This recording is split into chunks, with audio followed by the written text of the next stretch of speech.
इससे पिछले एपिसोड में हमने देखा कि लोकी टेसरेक्ट लेकर मंगोलिया के गोबी डेजर्ट में चला जाता है, पर वहाँ पर टाइम वेरिएंस अथॉरिटी के मिनटमैन उसे अरेस्ट कर लेते हैं क्योंकि उनके अकॉर्डिंग उसने सेक्रेट टाइमलाइन को ब्रेक करके मल्टीवर्स बनाने की कोशिश की। यहाँ पर वो उसे TVA के बारे में पता चलता है और ये भी पता चलता है कि यहाँ पर अनंत मणि भी बेकार है। साथ ही उसे यहाँ पर मोबियस नाम का TVA का एजेंट मिलता है जो उसकी मदद मांगता है और इसके बदले में वो लोकी की मदद करने का वादा करता है और उसे बताता है कि कोई उनके मिनटमैन को मारकर उनके यंत्र चुरा रहा है और वो और कोई नहीं बल्कि लोकी का ही दूसरा वेरिएंट है। अब आगे एपिसोड की शुरुआत में हमें देखने को मिलता है 1985 का वक्त, जहां पर विस्कॉन्सिन के ओशकोश में हंटर C-20 कुछ मिनटमैन के साथ उस वेरिएंट को पकड़ने के लिए गई हुई है और यहाँ पर इन्हें एक औरत देखकर अजीब तरीके से रिएक्ट करती है, पर ये लोग उस पर ध्यान नहीं देते क्योंकि यहाँ पर हैलोवीन चल रहा होता है। साथ ही यहाँ पर ये एक टेंट में जाते हैं जहाँ पर किसी तरह वो वेरिएंट C-20 को अपने वश में करके इन सारे मिनटमैन को मार देता है और C-20 का टाइम रिमोट लेकर उसे अपने साथ कहीं ले जाता है। दूसरी तरफ हमें देखने को मिलता है लोकी मोबियस के कहने पर TVA के बारे में पढ़कर उसे जान रहा है। साथ ही हंटर B-15, मोबियस और लोकी कुछ मिनटमैन के साथ उसी टाइमलाइन में जा रहे हैं जहां से C-20 को किडनैप किया गया है। यहाँ पर मोबियस लोकी के बहुत सारे वेरिएंट्स के बारे में भी इंट्रोड्यूस करवाता है और बताता है कि इन सब के रूप और आकार अलग अलग हो सकते हैं पर इनकी शक्तियाँ समान होती है। और यहाँ पर हमें लोकी की दो मुख्य शक्तियों के बारे में पता चलता है जो है इल्यूजन प्रोजेक्शन और डुप्लीकेशन कास्टिंग, जिसमें इल्यूजन प्रोजेक्शन में लोकी अपनी तरह या किसी और की तरह दिखने वाले रूप को दुनिया के सामने दिखाकर उन्हें बेवकूफ बनाता है। वहीं डुप्लीकेशन कास्टिंग में वो किसी और के शरीर को अपने वश में कर उनसे अपना काम करवाते हैं। साथ ही मोबियस ने लोकी को इस शर्त पर अपने साथ रखा है कि अगर लोकी उनकी मदद करता है उस वेरिएंट को पकड़ने में तो लोकी को टाइम कीपर से मिलने दिया जाएगा और अपनी जिंदगी चुनने का मौका दिया जाएगा। अब हंटर B-15, मोबियस और लोकी इस टाइमलाइन में आ जाते हैं। यहाँ पर लोकी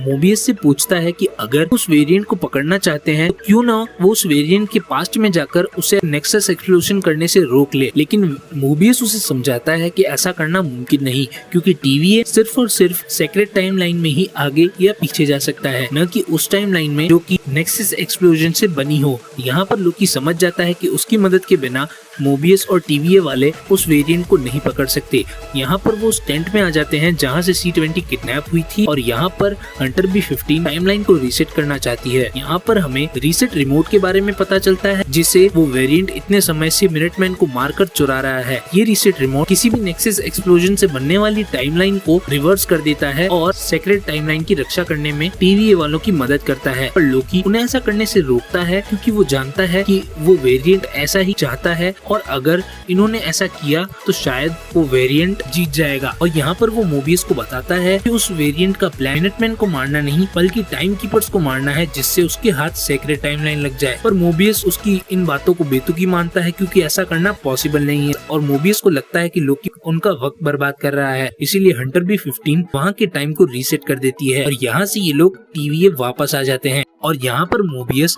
रवोना रेनस्लेयर से भी मिलता है जो कि TVA की हेड है और वो कई वेरिएंट्स को रीसेट करने का हुक्म देती है। यहाँ पर वो मोबियस से नाराज है क्योंकि वो लोकी पर भरोसा कर रहा है, पर मोबियस रवोना को किसी तरह अश्योर करता है कि वो लोकी को समझ रहा है, लोकी उन लोगों के लिए कोई खतरा नहीं बन पाएगा। यहाँ पर मोबियस को लोकी की जरूरत इसलिए है क्योंकि जब वो वेरिएंट TVA के मिनटमैन को मारता है उस वक्त एक नई टाइमलाइन बन जाती है, लेकिन उसके बाद वो वेरिएंट कहाँ चला जाता है और कैसे छुप जाता है इन लोगों को कोई आइडिया नहीं है। इसीलिए मोबियस लोकी को बहुत सारी फाइलें देता है जिनकी केस स्टडी करके लोकी पता लगा सके आखिर वो वेरिएंट कहाँ जाकर छुप रहा है। और मोबियस लंच करने चला जाता है और यहाँ पर लोकी इसी तरह समय की शुरुआत की फाइलों को भी हथियाना चाहता है, पर उसे बताया जाता है कि ये फाइलें कॉन्फिडेंशियल है और इन्हें कोई नहीं देख सकता और इसीलिए वो वेरिएंट्स की फाइलें चेक करना शुरू करता है, जहाँ पर उसे रैग्नारोक के बारे में पता चलता है और पता चलता है कि एक दिन एसगार्ड तबाह हो जाएगा। और यहाँ से उसके दिमाग में एक थ्योरी बैठती है जिसे वो रैग्नारोक थ्योरी नाम देता है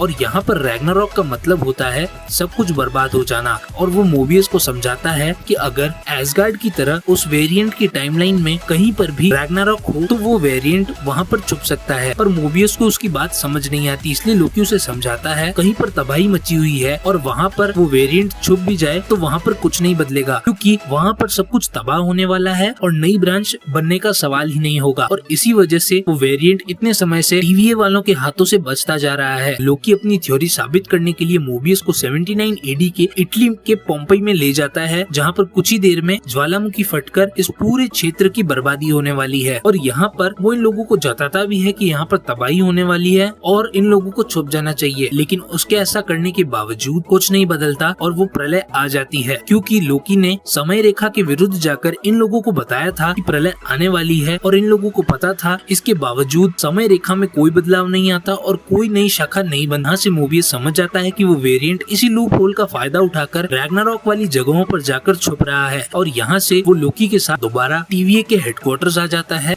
वापस आने पर मोबियस लोकी की इस थ्योरी से एग्री करता है, क्योंकि उन्होंने समय में पीछे जाकर विधि के विधान को बदलने की कोशिश की पर सेक्रेट टाइमलाइन में कोई नई ब्रांच नहीं बनी। इसीलिए वो बीते हुए समय की बहुत सारी फाइलें मंगवाता है, जिनके जरिए उसे पता चल सके कि आखिर वो वेरिएंट कहाँ जाकर छुपा है। पर ये फाइलें बहुत ज्यादा होती है और लोकी और मोबियस को इनसे कुछ पता नहीं चलता और बातों ही बातों में लोकी दोबारा मोबियस को अपनी तरफ रिझाने की कोशिश करता है, जिससे वो किसी तरह टाइम कीपर्स के पास पहुँच जाए। पर मोबियस उसकी इस चाल को हर बार की तरह नाकाम कर देता है। साथ ही बातों में उसे वो कैंडी याद आती है जो उसे फ्रांस से एक बच्ची के हाथों मिली थी और TVA वाले उस कैंडी का पता नहीं खोज पाए थे। और यहाँ पर जब उस कैंडी को लेकर वो रैग्नारॉक की टाइमलाइन में सर्च करते हैं तो उन्हें पता चलता है कि ये कैंडी बीते हुए समय से नहीं बल्कि सन 2050 के अलाबामा में हेवन हिल्स पे जो मॉल है वहाँ से आई है और ये समझ जाते हैं कि वो वेरिएंट हो न हो यही छुपा होगा। और इसीलिए मोबियस रवोना रेंसलेयर के पास एक रिक्वेस्ट करता है कि वो हंटर B-15 और कुछ मिनटमैन लोकी के साथ वहाँ जाए और उस वेरिएंट को पकड़ने में मोबियस की मदद करे। यहाँ पर रवोना रेंसलेयर राजी हो जाती है और यहाँ पर लोकी, हंटर B-15 और मोबियस उस जगह पहुँच जाते हैं जहाँ पर रैग्नारॉक जैसी तबाही मचने वाली है।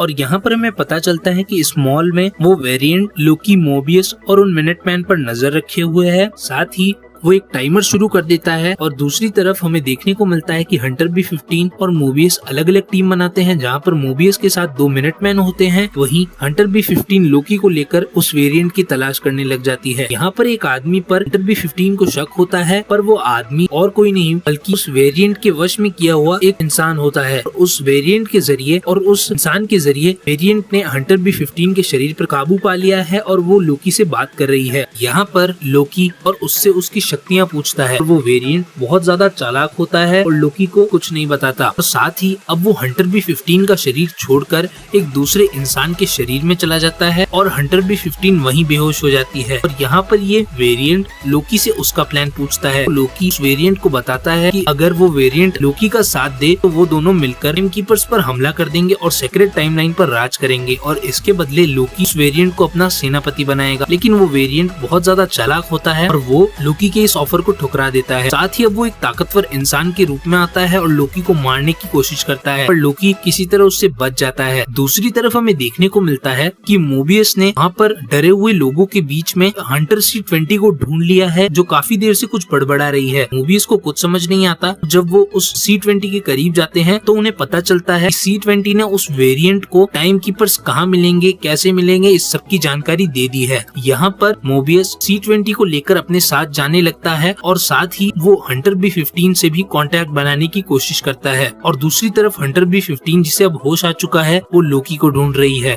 दूसरी तरफ लोकी को उस वेरिएंट का प्लान पता चल चुका है कि वो TVA वालों और लोकी को यहाँ बुलाकर खत्म करना चाहती थी और यहाँ पर लोकी के सामने असली वेरिएंट आ जाता है जो कि लोकी का फीमेल वर्जन होता है। यहाँ पर वो लोकी को अपने साथ आने के लिए कहता है और यहाँ पर वो टाइमर खत्म हो जाता है और वो सारे रीसेट रिमोट अचानक एक साथ शुरू हो जाते हैं, जिससे दूसरी तरफ हमें TVA के हेडक्वार्टर्स में देखने को मिलता है कि सेक्रेट टाइमलाइन यानी शाश्वत समय रेखा में एक साथ बहुत सारी ब्रांचेस बन चुकी है और शाश्वत समय रेखा रुक चुकी है। यहाँ पर रवोना रेंसलेयर को भी कुछ समझ नहीं आता, इसीलिए वो भी अब लोकी के उस वेरिएंट के पीछे निकल पड़ती है। दूसरी तरफ मोबियस और हंटर B-15 लोकी के पीछे किसी तरफ पहुँच जाते हैं, लेकिन तब तक लोकी के उस फीमेल वेरिएंट के साथ कहीं चला जाता है और इसी के साथ ये एपिसोड यहीं खत्म होता है।